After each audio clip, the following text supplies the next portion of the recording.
Aye, so on one of our recent trips we had a puncture in our van. It's the kind of thing all of us dread, a problem with the van while you're going along. But thankfully, thanks to Stephen, we were prepared. Always got to be prepared.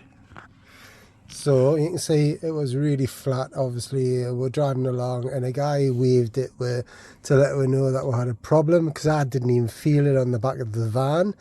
I have got air suspension which I put on the van last year, and I think that's probably why I didn't feel it. I think it probably leveled itself off.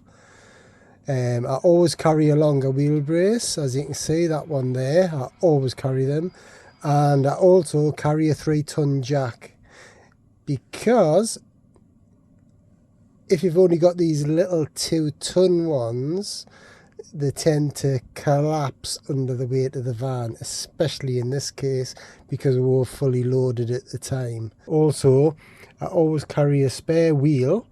Now, when we got the van, it came with the spare wheel, but the spare wheel was placed in the boot. So I made a bracket underneath the van, and the bracket under the which holds the spare tyre up underneath the van, so it's out of the way. It's awkward to get it on and awkward to get it off, to be honest, but I'd rather it be a little bit awkward for me. But one thing I didn't anticipate was, obviously, when you've got a puncture on the back, the wheel was quite flat, so it also made the van even lower, so that even made it even more awkward to get the spare wheel out. Luckily, like I says, I've got a 3-ton jack, so I managed to jack it up first. I loosened the wheel nuts, jacked it up first, and then had a little bit wiggle room to get the spare tyre out. So here you can see we're actually putting the tyre back on, or Stephen is. That's just him tightening it up. The 4 nuts. 5 nuts.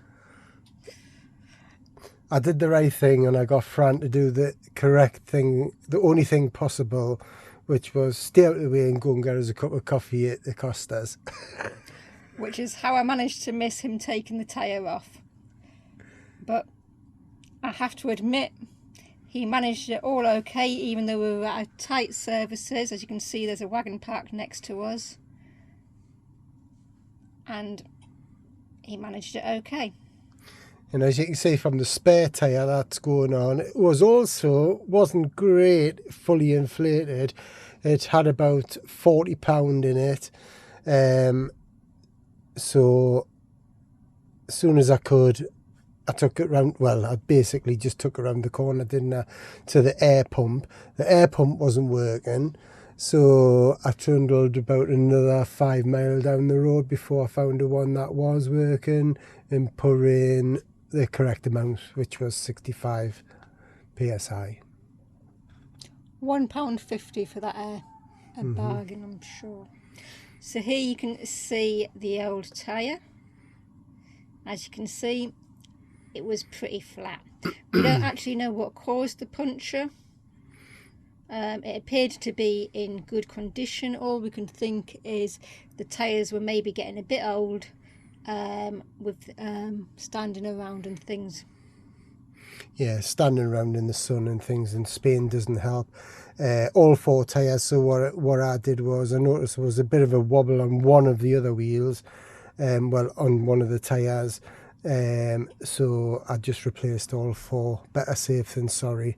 Expensive, £519 I think it cost us for all 4 Continental I put on as well, so a little bit better quality than what was originally on.